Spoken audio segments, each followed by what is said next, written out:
Okay, thank you. Uh, Welcome. This is the State Building Code Council Legislative Committee for March 2nd, 2023. I don't know if we even need to attempt to take roll because I only see you. There's Jay. Jay came. I guess we can just give it a minute. Okay. Welcome, Jay. I mean, I guess we can. Let's take a roll, please. Give me a second. Todd Beiruter. Here. Come on. Tony Don. Damon Doyle. Chell Anderson. Corey. Jay Arnold. Here. Micah Chappelle. And Representative Alex Ramel. Okay, well, thank you for that. So obviously we don't have quorum, but we'll make all the non-decisions today. Let's maybe, as people are joining here, I see Michael's on now. Let's jump straight into the legislative update like we normally do, and we'll circle back if we get quorum. Should I mark Micah? I guess I don't see him. Yep. Okay, Micah, are you here? I'm here. Welcome. Okay, so I'm not sure how do you want me to start? I mean, we don't have like big movements. Yeah. This week, I sent you the dead bills and the alive bills. What I can do, I can show the calendar for the next week very quick. I think that's the best way, and then we could just give a little bit of commentary since there's some, just even yesterday, a couple things moving off of floors, and I think the calendar first to start, because I would like to better understand the 5258 and just how a zombie bill comes back and so forth.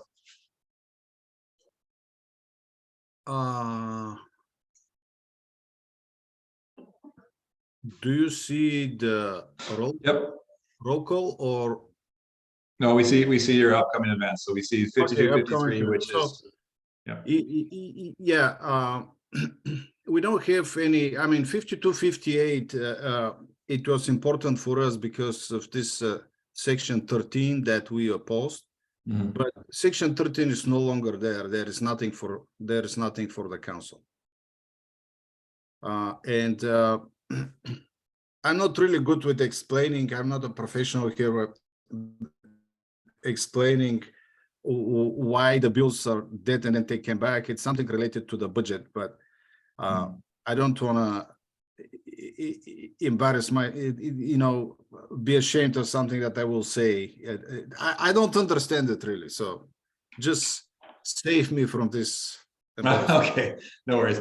So, and then, in that, just so obviously it's hasn't cleared their floor yet. 1298, which is the companion bill, didn't go anywhere. They're obviously focused on the Senate side with the condo reform. So, but again, I think without section 13, we were just monitoring, correct? Yes, that's correct. Yes, okay. It was high at the beginning because of section 13, but now it's not. Okay, and then we'll keep monitoring if something comes back, but for now. Okay, and then for everyone who doesn't remember, section 13 was what the council actually took action on. That was the the pre-approved designs or plans, as they called it. So that's out of that condo bill. And then 5253 is the ADUs. That just means that it's moving onto the House side now. It cleared the Senate floor, and now it's just getting scheduled in the housing committee. The other ones to talk about here are, let's see, do we want to go through what, even just in reverse order, what cleared yesterday with the lot splitting, cleared the Senate floor to my memory. And then a couple days ago on the House side, we were monitoring a couple that were maybe more development or planning related, but a couple got folded together under. No, I started that comment and I don't remember the bill number. Last night wasn't 12:45. Last night was 12:45. The lot splitting. Yep, but on the yes, on the house side. Yep. Yeah. If you want me to show a specific bill or talk about a specific bill, I can do it. 12:45, we didn't have it because it didn't have something specific for the council, but we Yep. kept monitoring. Just monitoring because it's clearly setting up the next bills that they're going to consider. They wanted to get this one out of the way first, and a couple amendments in there made it a little more restrictive in terms of lot size and setbacks and so forth, but not really the concerns of the council. I think it was. Am I thinking of? We're looking at 1296 right now. Somebody help me, please. And some of the design review things were folded into a substitute. Oh, substitute. So I assume you're talking about 1110. No, that's coming up still. Or just because we've been monitoring 1026, which is local government design review, and I think some of those provisions got folded into a different bill on the floor. And I'm sorry, I'm just not remembering. But it's okay. We were just monitoring it. Okay, and then 11. The other one is maybe let's pull up 1167 just to see where we are in that. My understanding that one is still sitting on the floor of the house. This was the last action or the lack of action, whatever it is, yesterday. And the bill was amended in a not the best, but much better than how it was. So yeah, in appropriations it was amended, but I see it sitting on the floor now, and there are no further floor amendments that I can see yet. But just flagging that one. We're still formally neutral, but the language is much more acceptable and doable. So okay. Which one? So no movement on this. So the last one was on February 17. This is similar bill to 1167, and we discussed it the last week. 5553. Here is the last action here. Yeah. 5553 is for the temporary emergency shelters. Another difficult task. 56, 57. I'll still mention it. I mean, it seems really based on code enforcement and compliance with the codes. It's kind of difficult to understand what really the intent is, but we don't expect that one to. That one's dead, right? We don't expect that one to get to the floor, do we? I don't see it. I don't want to share personal opinion on that. Okay. I may regret later, but February 17 was the last action that we saw, and we don't know what's going to happen with it officially. Okay. It's in the rules. They could pull it forward if they wanted to. I see. Okay. And this all I have. Still some conflicting definitions in different bills, but hope the legislators will clean up that. Why it's important, for these definitions to be consistent. There are some conflicts with definitions in the building codes. There are conflicts between different bills. So I hope the message was received and they'll be cleaned up a little bit. Okay. Okay, well, yeah, I think you're right. Our task might be easy today. Is there any comments from committee members or the public? Anything else you'd like to discuss? Any specific bills that we think should be flagged for the council? Jay is raising his. Oh, go ahead, Jay. I'm sorry. They said that and then I wasn't monitoring. Thanks, Todd. I just wanted to check in on Bill 1042. This is the use of existing buildings.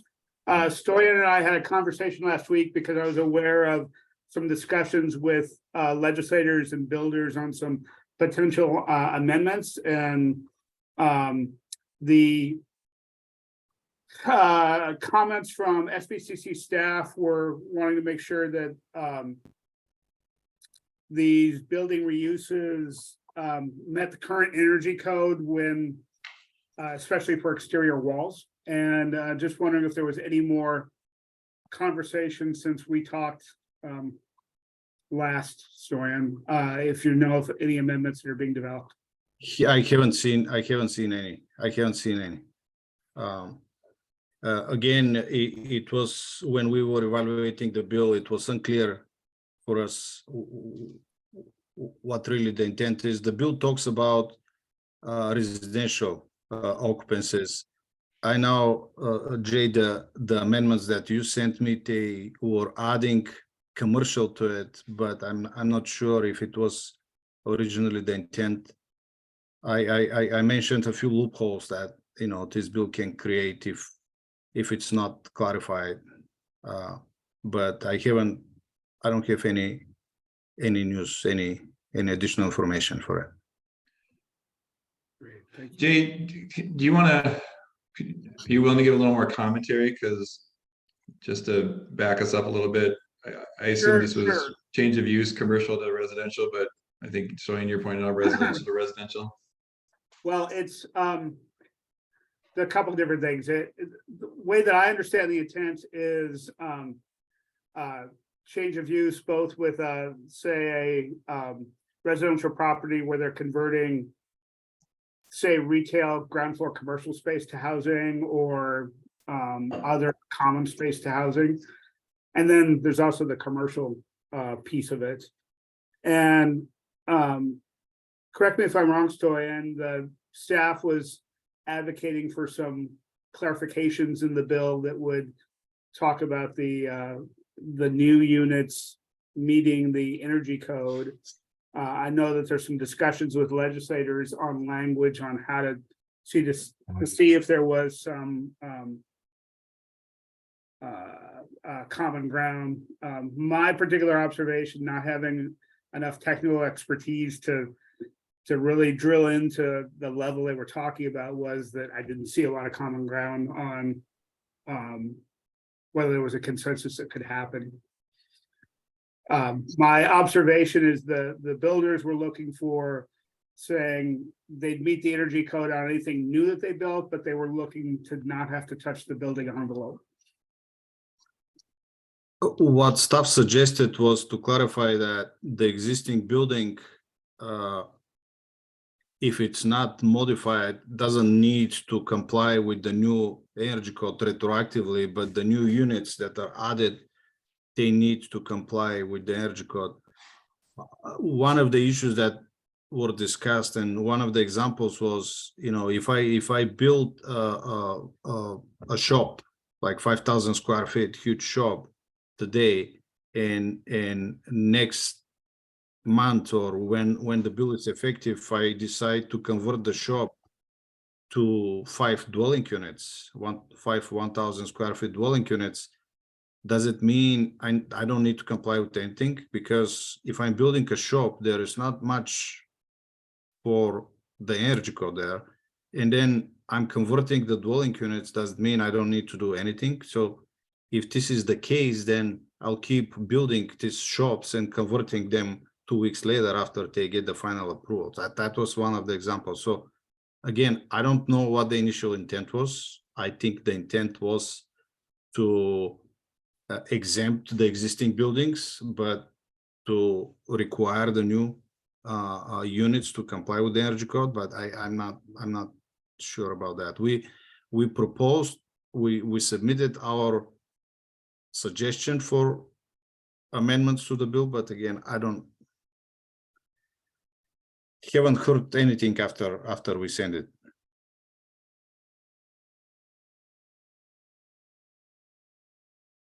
Okay, That's what I'm saying is based on the evaluation that the council staff did.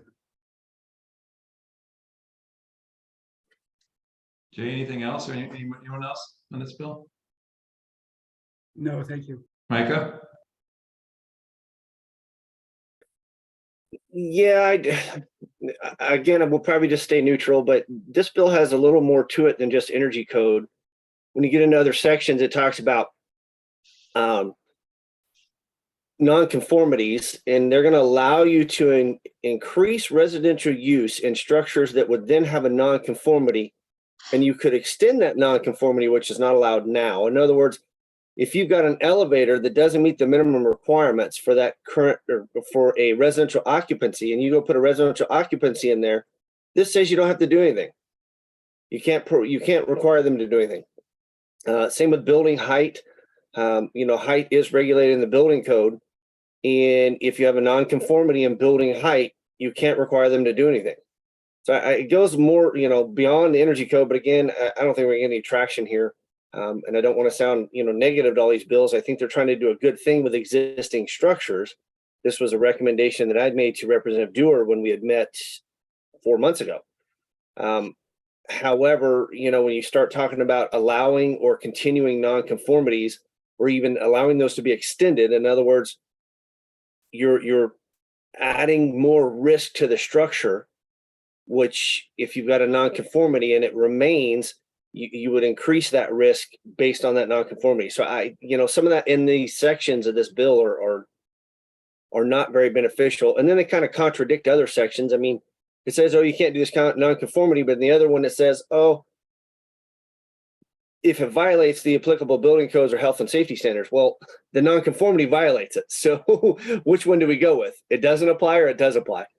I just think it's going to leave some open areas for interpretation and inconsistent application of these provisions, which I know that builders don't like. I mean, that's what we try to strive for as code officials now and throughout the state, is we try to work towards consistency. And this is going to leave an open door for, well, what's the intent? What's the meaning here? Well, should I apply it here or do I not apply it there?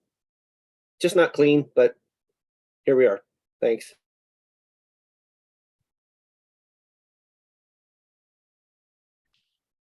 Yeah, anyone else? Mike, I think I echo some of your let's call them questions. I mean, they could be concerns, but just questions on how this gets structured, because I think it's pretty broad in application. My mind initially tended towards thinking it was change of use and bigger commercial buildings, and adaptive reuse to residential, trying to address that problem. But I think we're pulling out some other considerations where it's other residential, and how those are adapted. Yeah, there's some things that just are questionable. Does that mean if they, we work in the existing building code a lot. They have things in there that are technically infeasible language. In other words, you can't do it because it's just, you'd have to tear the building down and start over to make it function. Mm-hmm. And this kind of takes away that evaluation. So in other words, say you get a residential, or you're going to do a residential building from an office building, and it's got an elevator, but it doesn't have an elevator that's sized for a gurney. But the elevator shaft is large enough to accommodate that. This says you can't even require it, even if you can accommodate that. In other words, it is technically feasible and should be done because it would meet certain health and safety standards at that point. But this again says can't require it. Again, there's a lot of holes in it, unfortunately, and I think we're just going to get stuck with it.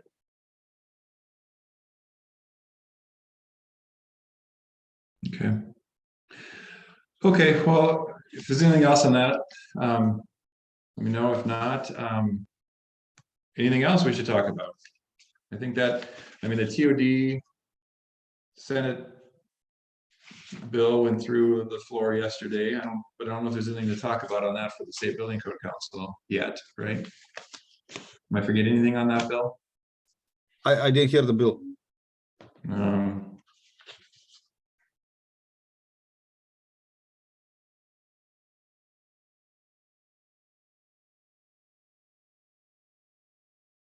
Yeah, I'm not gonna be able to pull it up quickly enough.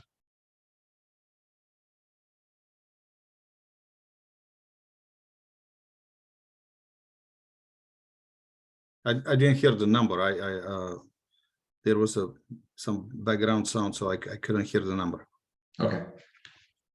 I think it's just fine. We'll talk about it maybe later. I gotta go back through it. It was just yesterday, so. Okay.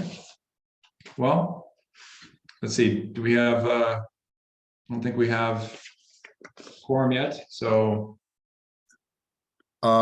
Just to add to this, I will have a agenda item for the council meeting on 17th. So if there is something that this committee needs to discuss with the council, there will be this opportunity there. Okay, so our next meeting if we keep it at next week on Thursday at 9 o'clock, that'll be the morning after cutoff, if I remember correctly, right? Here is the cutoff calendar. March 8th. Okay. Yes. So 5 p.m. So let's keep our time on next Thursday, and then the purpose of that meeting will be obviously review everything that went through, but also make sure if we need to raise anything to the full council on this, you're saying the 17th, right? We'll have one more opportunity. We can call a special meeting anytime that following week, but I think that's let's tee that up on next Thursday. Okay. Okay. Okay, if there's nothing else, then thank you, everyone. We are adjourned. Thank you. Thank you.